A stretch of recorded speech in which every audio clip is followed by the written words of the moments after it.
primeiro lugar, a gente precisaria definir, né, o que seria a toxicologia forense, né, que é o aspecto da toxicologia que vai utilizar o conhecimento dessa ciência na elucidação de situações médicas, legais e jurídicas, né. Então, a ciência a toxicologia ela pode ser aplicada em diferentes áreas do conhecimento humano, e uma dessas aplicações justamente na área forense, né, na área criminalística, em diferentes circunstâncias. Então, o papel da toxicologia forense, normalmente, se baseia em duas situações específicas. Estabelecer ou refutar o uso de substâncias psicoativas que exerçam influência em situações jurídicas. E, então, acho que, como exemplo dessa situação, que teria que a gente poderia colocar como maior destaque, seria aquela situação de envolvimento entre uso de álcool ou até de drogas, substâncias psicoativas e trânsito, né? Então, existe uma lei muito bem definida para uso de álcool, de bebidas alcoólicas e trânsito. Então, acho que seria um dos principais exemplos, né? Ou nas circunstâncias onde você tem que determinar a causa-mortes de um indivíduo e se dentre essa causa-mortes está envolvida uma substância química, uma substância tóxica que tenha gerado a intoxicação e a morte desse indivíduo. Então, a toxicologia forense ela se baseia muito nesses dois caminhos, ou a averiguação de uma intoxicação, ou a averiguação de uso de substâncias psicoativas em situações específicas, né?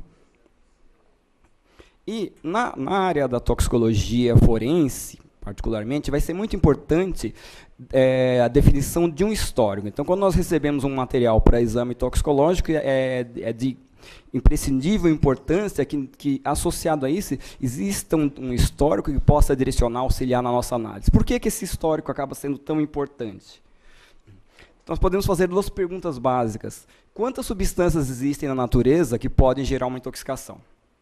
Dezenas, milhares. Um dos fundamentos básicos da toxicologia é que toda substância é tóxica, depende da dose. Então, até a água pode ser tóxica, dependendo da forma como ela é consumida. Então, dentro dessa premissa, o número de substâncias que podem causar uma intoxicação é enorme, né?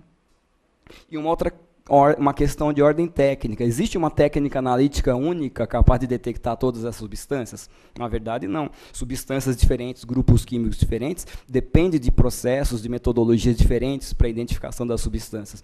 Então, por essa razão, o direcionamento analítico, a junção de informações referentes a uma determinada ocorrência daquele caso, vai ser de grande importância para definir o caminho analítico a ser seguido e até a interpretação final desse resultado, né? Bom, frente a isso, né, como nós já vimos que praticamente todo o universo de substâncias químicas existentes na natureza podem estar envolvidos numa intoxicação, normalmente os laboratórios de toxicologia forense definem algumas substâncias, alguns grupos de substâncias que são aqueles enquadrados como a principal rotina do laboratório. Então, no nosso caso, por exemplo, nós temos essa listagem de elementos que podem fazer parte. Etanol, né, bebidas alcoólicas e outras substâncias voláteis que podem ser usadas como droga de abuso. Até recentemente a gente tem percebido muito a utilização, muitas vezes, de lança-perfume, que tem como um dos principais componentes ativos atualmente tricloroetileno. A gente tem tido relatos de casos dessa natureza no nosso laboratório. Medicamentos como antidepressivos, antipsicóticos, analgésicos, anti-inflamatórios, os depressores do sistema nervoso, como benzodiazepínicos, os barbitúricos, os estimulantes do sistema nervoso, como cocaína, as anfetaminas, né? Alguns grupos de inseticidas mais comuns, como os inseticidas organofosforados, os carbamatos, e outras substâncias, como monóxido de carbono, cianeto, que podem estar envolvidos em diversas circunstâncias, sejam um envolvimento como um co-causador de uma ocorrência, né, aquelas substâncias psicoativas, que agem sobre o sistema nervoso central, ou se envolvendo diretamente como causa de morte, numa intoxicação aguda, né? Apesar de nós definirmos uma rotina laboratorial que pega alguns dos principais grupos de substâncias, é importante ressaltar que algumas substâncias que estejam fora desses grupos podem eventualmente também ser analisadas no laboratório se a gente tiver um histórico que auxilie o direcionamento. Então, eventualmente, já nos envolvemos no laboratório em circunstâncias onde, a partir de um histórico, nós temos conhecimento de uma substância que não é da nossa rotina, Mas, a partir do histórico, de algumas informações do histórico, definindo que existe a possibilidade de haver uso daquela substância, nós conseguimos avaliar, analisar se no nosso laboratório haverá condições técnicas, analíticas, para analisar a substância. Então, nós já nos envolvemos, algumas vezes, com situações desse tipo. Substâncias que não faziam parte da rotina e que passaram a fazer parte porque houve um histórico que gerou esse direcionamento, né? Então, numa abordagem analítica, numa triagem a ser feita, nós podemos ter dois tipos de procedimentos. Se você tem um caso com histórico, essa busca pode ser direcionada, como eu falei, por isso que é importante o histórico, que nos auxilia a direcionar essa busca. Se você tem casos sem histórico, você vai fazer uma análise toxicológica sistemática, onde você tenta abranger um maior número possível de substâncias que possam ser analisadas, né, dentro da sua rotina analítica. Então, nessa análise toxicológica sistemática, você vai fazer uma busca de uma substância de interesse toxicológico cuja presença não é suspeitada, ou seja, existe um desconhecimento de se essa substância está presente, e se há uma substância presente, a natureza dela é, a princípio, desconhecida, e o objetivo da análise vai ter, justamente, tentar descobrir que substância estaria presente, né, nessa determinada circunstância, nessa ocorrência, né. E aí várias informações a respeito, como eu falei, né, a respeito do histórico, podem ser importantes. Local e situação de óbito.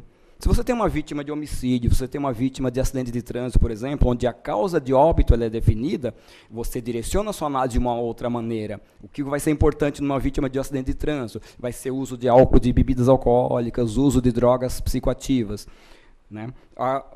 Mas se você tem uma morte de suspeito, uma morte de causa indefinida, a amplitude dessa pesquisa vai ter que ser maior, né?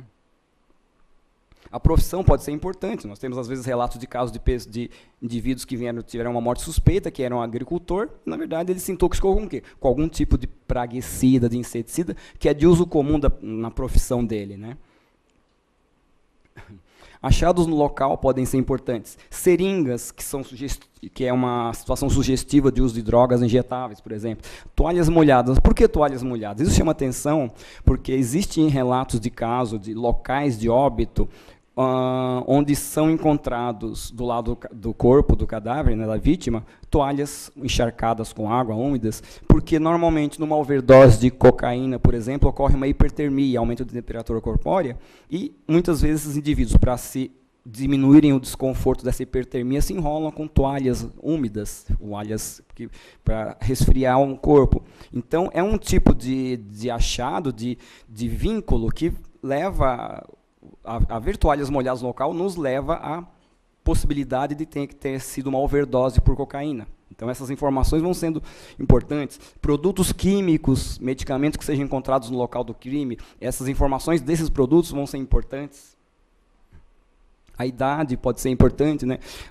Um indivíduo jovem, um adolescente que tem uma morte súbita com um quadro necroscópico, por exemplo, de infarto, onde se constate um infarto agudo do miocárdio, um acidente vascular cerebral, que é uma situação que às vezes não é tão corriqueira, tão comum como sendo causa de óbito, pode nos levar a suspeita de uso de drogas. E a cocaína, por exemplo, é uma das drogas que predomina muito no nosso meio e que normalmente leva a uma morte em função de um acidente vascular cerebral, um infarto do miocárdio, alterações cardiovasculares, né? Então, nas análises toxicológicas, né, uma vez que você define os caminhos que vão ser seguidos, você vai ter que fazer uma detecção da substância, saber se existe uma substância presente, a tentativa de identificação, que é a qualificação, é a análise qualitativa, identificar qual substância pode estar presente ali, uma possível quantificação, quando houver condições analíticas para isso, e posteriormente a interpretação de resultados, que aí pode ser, né, a necessidade às vezes é de junção de várias informações para poder interpretar esse resultado, né? Então, numa sistemática analítica toxicológica, né, nós temos que fazer normalmente um pré-tratamento da amostra, né? Nós trabalhamos frequentemente com amostras biológicas, né? E como frequentemente trabalhamos com amostras de cadáver, né, nós trabalhamos com sangue, trabalhamos com urina, fígado, rim, conteúdo estomacal, né, conteúdo gástrico, e normalmente essas amostras não são trabalhadas, analisadas em natura, elas precisam passar por um pré-tratamento. Um desses pré-tratamentos mais comuns que nós fazemos chama-se extração, onde você vai usar um solvente orgânico, normalmente é uma mistura de solventes muito voláteis, como éter, clorofórmio, que são colocados em contato com a amostra. Nessa figura, né, nós temos aqui do lado direito, né, que nós chamamos de funil de separação, que é um tipo de vidraria de laboratório onde você mistura. Está sendo representado ali em azul a amostra biológica, por exemplo, pode ser uma amostra de sangue, e em amarelo um solvente orgânico, uma mistura de éter e clorofórmio, que vai ser que, por agitação mecânica, vai fazer com que a substância se separe da matriz biológica e fique no solvente. Então, esse solvente, essa mistura de éter e clorofórmio, ela é recolhida para posterior análise, por técnicas de confirmação. E aí, a partir desse pré-tratamento da amostra, você isola a substância da sua matriz biológica e vai utilizar técnicas ou de triagem ou de confirmação, né? Então, as técnicas de triagem são aquelas que avaliam uma gama mais ampla de compostos. Elas não são tão específicas para identificar uma única substância. Ela tenta definir grupos. E as técnicas que são utilizadas para isso são os imunoensaios, cromatografia em camada delgada, normalmente. E nós temos aquelas técnicas de confirmação, que vão garantir com maior exatidão, com maior certeza, especificamente, a substância que vai estar presente nessa amostra. Como, por exemplo, nós temos a cromatografia em fase gasosa, cromatografia líquida de alta eficiência, que seria o HPLC, acoplada a DAD, que é o detector de arranjo de diodos, ou CGMS, cromatografia gasosa acoplada com a espectrometria de massa, que são alguns recursos que nós temos no laboratório atualmente, né? E a partir, né, desses recursos e desses históricos, nós podemos fazer o direcionamento da análise, como nós falamos, como eu já comentei, né, homicídios, acidentes de trânsito, normalmente você vai fazer pesquisa de álcool, substâncias psicoativas, né. Mortes esclarecer, você precisaria fazer uma triagem global, né. Aqui é um exemplo, uma ilustração de uma das técnicas mais simples que nós temos no laboratório de triagem, que é a cromatografia em camada delgada. Nós temos aqui a mão de um aplicador, de um técnico, transferindo o resíduo, o extrato de uma substância, de uma amostra biológica para essa placa de cromatografia. É uma placa, normalmente, de vidro recoberta com uma camada de sílica, né, sílica gel. E, uma vez que a substância, sua amostra, é aplicada na placa, ela é colocada dentro de uma cuba de vidro contendo um sistema solvente na camada inferior, e por capilaridade o solvente vai se desenvolvendo, subindo através dessa placa, e as substâncias presentes na amostra que foram aplicadas na base da placa, elas vão sendo eluídas, vão se desenvolvendo através da placa. E uma vez que, após o desenvolvimento dessa placa, depois que as substâncias se espalharam para essa placa, você usa alguns reveladores químicos, reagentes químicos, que, para determinadas substâncias, vão dar algumas cores específicas. Então, uma placa de cromatografia em camada, depois dessa revelação química, pode assumir um aspecto desse tipo, que basicamente isso aqui seria uma revelação de componentes presentes na maconha, né? Então, vai dar manchas específicas que definem as possíveis substâncias que poderiam estar presentes ali naquela amostra biológica, né? Entre as amostras que nós utilizamos mais frequentemente no laboratório, nós temos o sangue, uma das principais. O sangue é uma das mais importantes porque justamente é o compartimento central do organismo. É a amostra que normalmente se estabelece uma melhor relação dose e efeito. Então, quando se fala em dosagem alcoólica, nós falamos pela própria legislação, principalmente alcoolemia, né, que significa dosagem alcoólica no sangue, né, e as relações que nós temos de legislação, tudo, estão vinculados à concentração de álcool no sangue e não em outras matrizes. Tudo bem, nós temos aí o etilômetro, o bafômetro, mas que ele também estabelece uma íntima correlação com o que estaria presente no sangue pela excreção desse álcool pelo ar alveolar, né. Ela é uma matriz relativamente complexa, né, que você tem muitos componentes biológicos, bioquímicos ali presentes, né, é a melhor correlação com o estado clínico, e a principal amostra considerada para análises quantitativas, como eu falei, né, numa dosagem alcoólica, o ideal é fazer no sangue, porque é o compartimento central no organismo. E, de maneira ideal, coletados da veia femoral ou cavidade cardíaca, que são ambientes no organismo, ou no cadáver, que estão ainda mais preservados, mais isolados, que dificulta a mistura, eventualmente, com outros fluidos, de outros locais do organismo, líquido acítico, né, líquido pleural, por exemplo. Nós podemos trabalhar com a urina. A urina traz uma vantagem de ser uma coleta não invasiva quando se trabalha com vivos, né? Normalmente podemos ter grande, nem sempre, claro, mas é fácil ter uma grande disponibilidade de grande volume de amostra, né, nesse caso, principalmente para indivíduos vivos. O período de detecção, normalmente, de substância em urina pode ser maior do que no sangue, pode ser de até alguns dias, porque nós temos a substância se distribuindo pelo organismo, passando pela circulação sanguínea e, posteriormente, sendo excretado através da urina, né? Então, à medida que a substância diminui em concentração no sangue, ela tende a aumentar na urina e pode...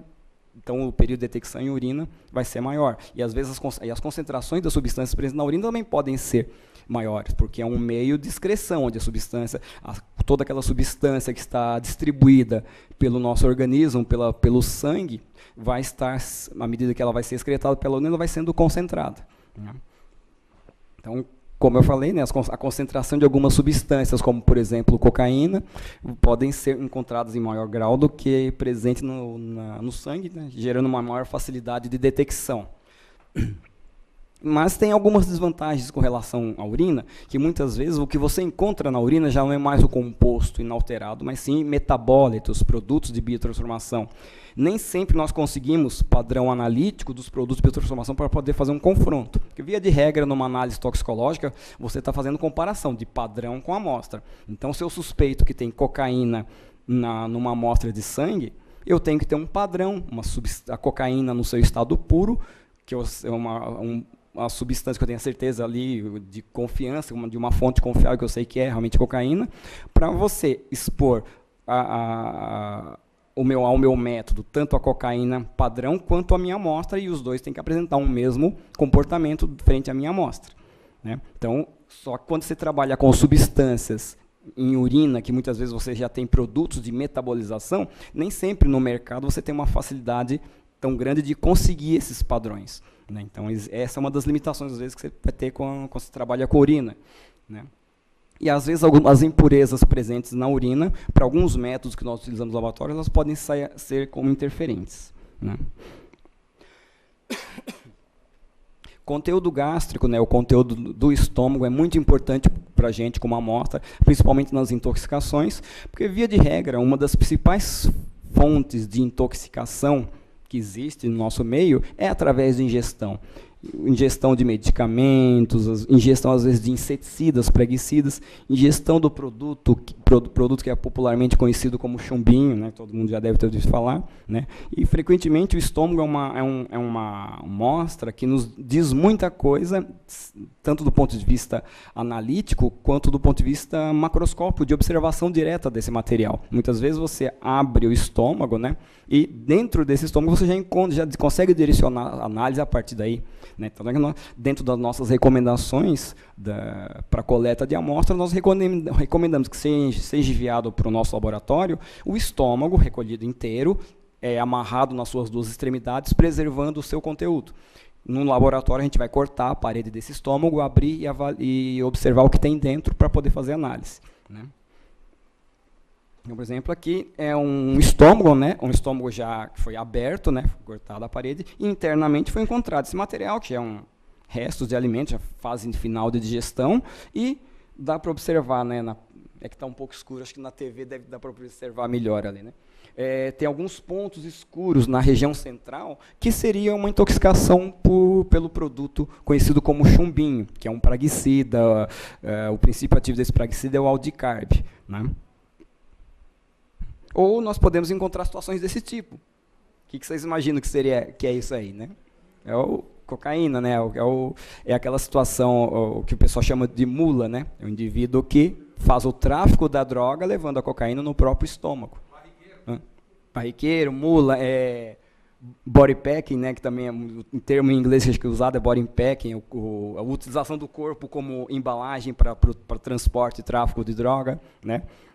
E, eventualmente, esse indivíduo morre por overdose de cocaína, porque um desses pacotinhos contendo cocaína estoura, se rompe no estômago, ele absorve a cocaína e vai ter uma overdose em função disso, né? Então, são situações que já aconteceram no nosso laboratório. Esse caso mesmo, ele tinha cerca de 50 pacotes de cocaína no estômago, né? Então, é uma overdose daquelas extremamente elevadas, né? Aqui umas técnicas mais sofisticadas que nós temos no laboratório para fazer análise, né, de substâncias, que seria o LCMS e CGMS. LCMS é a cromatografia acoplada à espectrometria de massas, CGMS, cromatografia gasosa acoplada à espectrometria de massas, né? Então, as técnicas cromatográficas, via de regra, são técnicas de separação. Elas separam substâncias que estejam presentes na amostra, e aí você consegue isoladamente tentar identificar cada uma delas. E a espectrometria de massas, que vai ser uma técnica considerada a gold standard, a padrão mais elevado que existe na identificação de substâncias. Basicamente, a espectrometria, o espectrômetro de massas, ele quebra a molécula, ele bombardeia a molécula com feixe de elétrons, radiação, com algum tipo de recurso para quebrar a molécula, e aí a massa molecular dos fragmentos dessa estrutura química vão ser analisados e confrontados. Então, por exemplo, esse gráfico que tem aqui é um espectro de massas da cocaína. Então, quando a cocaína ela é fragmentada dentro de um espectrômetro de massas, ela vai me dar um fragmento, aqui do lado direito, né, de massa molecular 303, que corresponderia à massa total da cocaína, 303, e os fragmentos que normalmente são gerados pela quebra da cocaína são fragmentos de peso molecular 182, 105 e 82. São os principais fragmentos. Então, normalmente, se você injeta uma amostra num espectrômetro de massas e ele fragmenta essa molécula e dá um perfil dessa natureza, você tem aí 99,9% de chance, de certeza de que essa molécula é cocaína, né? E, então, é dessa forma que essa técnica funciona, né? Tem uma outra técnica bastante útil, que é uma das que a gente tem mais utilizado no nosso laboratório para confirmação de substâncias, que seria o HPLC-DAD, que significa essa sigla, cromatografia líquida de alta eficiência acoplada a um detector de arranjo de diodos. Também, da mesma maneira, ele vai fazer a cromatografia faz separação de substâncias. A separação de substâncias ela é observada através desses picos que nós podemos observar aqui no canto inferior esquerdo, né? Então, esse pico que foi gerado ali corresponde a uma substância presente na sua amostra. E no canto superior direito, um grafo que é representa um espectro de absorção de luz da substância. Então, esse equipamento mede o quanto de luz essa molécula consegue absorver em diferentes faixas de comprimento de onda, na faixa normalmente do ultravioleta. Então, você joga um feixe de luz ultravioleta sobre a molécula e em cada comprimento de onda diferente você tem uma absorção de luz diferente. Então, esse gráfico, por exemplo, que nós temos aqui, é um gráfico típico de uma substância denominada aldicarb, que é o componente químico presente no que vocês conhecem normalmente como chumbinho, né? Que é tecnicamente, né, o nome comercial mais comum seria TEMIC, ou popularmente é conhecido como chumbinho mesmo. Então, esse gráfico é característico do componente presente no chumbinho. Tá? E aqui seria uma outra substância, né? Nesse gráfico nós temos aqui a carbamazepina, né, que é o nome comercial mais comum dela seria o tegretol, né? Mas vocês podem observar que o gráfico de absorção de luz que está aqui no canto superior direito, ele é bem diferente do anterior que nós vimos, do chumbinho, do aldicarb, né? Então, com esse tipo de recurso, você consegue diferenciar uma substância da outra. Então, em função, né, dessas tecnologias que eu estou aqui mostrando para vocês, na verdade, nós passamos nos últimos anos, aproximadamente nos últimos 5, 7 anos, por alguns avanços analíticos. Há muitos anos atrás, né, nós tínhamos como técnica básica para identificar substâncias a cromatografia em camada delgada, aquelas plaquinhas de cromatografia em sílica que nós vimos lá alguns slides atrás. E hoje nós estamos muito mais trabalhando com metodologias dessa natureza que nós vimos aqui, ou espectrometria de massas, ou esse HPLC-DAD, e que vai gerando uma sensibilidade maior, uma especificidade maior, né? Então, a nossa triagem toxicológica hoje, cada vez mais está sendo baseada em quê? Em identificação por imunoensaio, que é uma técnica que se baseia em reações, antígeno, anticorpo, que é uma triagem básica para identificar substâncias. E também a própria cromatografia líquida de alta eficiência com detector de arranjo de diodos, né, o HPLC-DAD, muitas vezes também já é usado diretamente como uma técnica de triagem inicial. E posteriormente a confirmação, seja pelo HPLC-DAD ou pela espectrometria de massas, né? Então, a gente foi conseguindo dar, nos últimos anos, alguns passos a mais, de forma a melhorar as características da nossa análise, né? E as vantagens desse avanço analítico seriam essas duas. Substâncias passam a ser identificadas de maneira muito mais inequívoca, então você tem muito mais certeza daquilo que você está detectando. Eu acho que, não sei se das pessoas que, talvez o Dr. Hope, né, não sei das pessoas presentes aqui, se alguém já teve um laudo toxicológico do nosso núcleo em mãos, né? Mas antigamente a gente soltava muito os nossos resultados por grupo químico. Então, positivo para um derivado barbitúrico, positivo para um benzodiazepínico, poderia ser o diazepam, lorazepam, bromazepam, né? Lexotan, flunitrazepam, várias substâncias, positivo para praguicida do grupo dos órgãos fosforados, carbamatos. E agora nós temos cada vez mais soltado resultados por substância especificamente, o que significa um avanço, que significa que realmente a seletividade dos nossos métodos está se tornando maior, né? E aumentou-se também a sensibilidade analítica, detectando concentrações menores do que nós conseguíamos antes. Então, se no passado nós soltávamos como derivado barbitúrico, hoje nós normalmente já conseguimos soltar como fenobarbital, que é o mais popular, conhecido, né, como o gardenal, né? Se soltávamos como derivado da fenilhidantoína, hoje nós soltamos positivo para fenitoína. Se soltávamos pelo grupo genérico do antidepressivo tricíclico, hoje nós já buscamos especificar amitriptilina, imipramina, né? Entre os fenotiazínicos, já conseguimos especificar uma clorpromazina, prometazina, levomepromazina, né? Entre os praguicidas, né, o próprio aldicarb, né, que é o chumbinho, antigamente nós soltávamos como praguicida do grupo dos carbamatos. Hoje nós já temos uma especificidade maior na análise, insetos fosforados e assim por diante, né? Então a gente conseguiu criar uma especificidade maior da nossa análise e soltar por substância, né? E como é que nós podemos interpretar os resultados analíticos que são gerados numa análise toxicológica dessa natureza? Bom, nós temos esses equipamentos que eu falei para vocês, que são de última geração, eles trabalham normalmente com bibliotecas, então você tem computadores, tem software, e nesses softwares você pode introduzir, criar bibliotecas ou comprar bibliotecas prontas que são instaladas, e quando você injeta uma amostra, você pede para que esse software compare o que está na amostra com o que está na biblioteca e te diga qual substâncias da biblioteca se aproximam mais com aquele perfil da amostra, né? Por exemplo, então, a biblioteca do HPLC-DAD, você tem cerca de 3.000 compostos. Existe uma biblioteca chamada NIST, que faz parte do espectrômetro de massas, né, do CGMS, que pode ter mais de 220.000 compostos, né? Entretanto, existe um problema ainda que existe no nosso laboratório, com relação a análises quantitativas. Porque quando você diz, eu posso detectar dezenas ou centenas ou milhares de substâncias, se você pensar em isso, é a detecção, a identificação da substância presente na amostra. Só que quando você pensa em análise quantitativa, para você definir qual é a concentração exata da substância nessa amostra, significa dizer que você tem que isolar, separar cada uma dessas substâncias que você pode pesquisar e trabalhar numa padronização individual para cada uma delas para poder quantificar a amostra. O que é uma coisa no dia a dia, num laboratório de rotina pesada, que atualmente recebe cerca de 26.000 casos por ano, é uma situação complicada.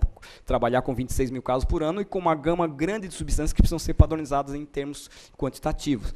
Então, na verdade, no momento, nós melhoramos muito em tecnologia, mas nessa questão da quantificação ainda temos muitas limitações, né?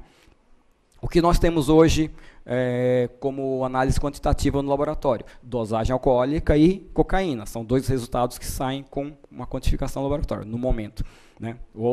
Todos esses outros resultados que nós soltamos, apesar de nós termos melhorado a especificidade da análise, mas a quantificação ainda nós não chegamos nesse ponto ainda, né?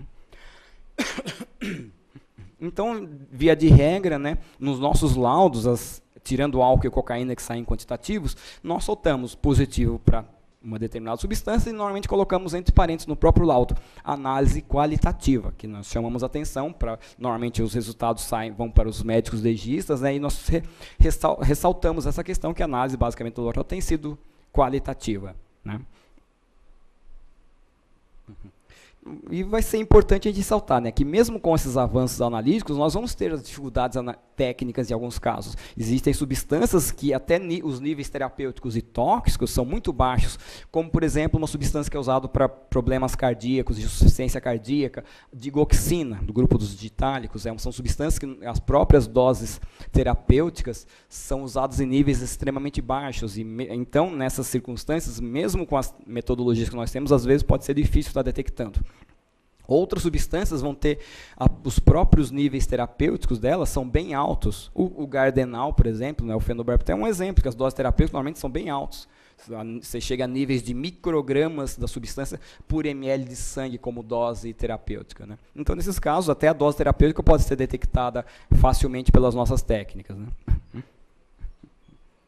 Então, para a interpretação desses resultados, acho que uma coisa que nós consideramos muito importante é que haja sempre uma conexão muito próxima entre o médico legista e o perito toxicologista, né? Porque acho que é importante não só um resultado laboratorial, e mesmo quando nós vamos ver algumas situações aqui, onde mesmo quando a gente tem uma análise quantitativa, a interpretação pode ser difícil. Não necessariamente uma análise quantitativa se te diferencia. Isso é uma dose terapêutica ou dose de usuário e essa outra dose é uma dose tóxica. Então, a gente precisa ter uma conexão, a junção, uma avaliação de todos os dados para que a gente possa definir realmente essa circunstância, né? Então, a interpretação de resultados deve ser feita, né, a partir dos boletins de ocorrência, achados do local, os achados da necrópsia, né? Por exemplo, no caso da cocaína, o que nós chamamos de overdose clássica, né, seria aquela dose a um nível de 1000 nanogramas por ml ou 1 micrograma de cocaína por ml de sangue. Mas existem relatos da literatura onde as doses foram potencialmente fatais em níveis menores, entre 500 e 1000 nanogramas, então em níveis menores. Existem relatos de casos onde houve óbito em doses de usuário, níveis de 100, 200 nanogramas por ml, então níveis que são relativamente baixos. Então, isso é importante observar isso, porque isso significa que, às vezes, mesmo quando você tem uma análise quantitativa, a interpretação cuidadosa, às vezes, desses resultados vai ser de grande importância para você definir realmente a circunstância de morte, o que está envolvido, né? No caso da cocaína, por exemplo, se você utilizar cocaína com bebida alcoólica, a interação da cocaína com o etanol gera um composto secundário chamado coquetileno, que potencializa a ação da cocaína. Ou seja, se você ingere cocaína e etanol juntos, teoricamente você precisa de menos cocaína para provocar uma overdose, para provocar uma intoxicação, porque a interação entre os dois potencializa a ação, né? Então, essas coisas precisam ser levadas em consideração para fechar um quadro, né? Então, na constatação de overdose por cocaína, seria importante não só pensar nos resultados do exame laboratorial, mas também nos achados de necrópsia, como infarto de miocárdio, AVC, que são o acidente vascular cerebral, que são comuns na situação, né? Achados no local de óbito, por exemplo, como a presença de toalhas molhadas, que nós já comentamos, né? Que é comum, às vezes, num caso de intoxicação por cocaína, a hipertermia, né? Outras situações, por exemplo, o fenobarbital. A concentração terapêutica do fenobarbital fica na faixa de 2 a 30 microgramas por ml de sangue. As concentrações tóxicas ou fatais, de 4 a 120 microgramas por ml. Então, vocês podem observar que a faixa terapêutica e a faixa tóxica desse medicamento se cruzam. Como interpretar um resultado quantitativo, por exemplo? Carbamazepina, um outro medicamento conhecido como Tegretol, né, uma principal formulação vendida, concentrações terapêuticas variam de 4 a 12 microgramas por ml. Em toxicidade severa, você pode encontrar níveis de 3,2 a 21 microgramas por ml, ou seja, concentração terapêutica, concentração tóxica, elas também se cruzam. Então, que tipo de mensagem que eu estou tentando passar aqui? Que nosso laboratório passou por alguns avanços nos últimos anos. Ainda existem algumas limitações, eu chamei a atenção das limitações com relação a essas análises qualitativas, mas é que, mesmo quando nós temos uma análise quantitativa, uma interpretação cuidadosa do caso ainda continua sendo importante, não é só a análise quantitativa que pode resolver todos esses problemas, né? Então, é importante a gente pensar nisso, né? Então, para a gente terminar, né, eu gostaria de deixar essa frase, que é uma frase célebre da toxicologia, dita por um pesquisador chamado Paracelsus, né, há mais de 500 anos atrás, onde ele foi um dos pais da toxicologia, né, e ele disse justamente uma frase que se assemelha a isso que eu coloquei. Toda substância na natureza é tóxica, não há aquela que não seja. As condições da exposição, que é a dose, tempo, frequência de exposição, suscetibilidade individual, é que define o efeito tóxico do agente químico. Então, todas essas condições que definem a toxicidade, a nocividade de uma substância, são expostas a um grande número de variáveis, né? Então, nós temos que estar juntando o máximo de informações possíveis para, juntamente com os dados laboratoriais, conseguirmos fechar um tipo de ocorrência e definirmos qual a possível causa da morte daquele indivíduo e como é que isso se associa com aquela situação de óbito, né? É isso que eu gostaria de falar para vocês. Muito obrigado pela presença.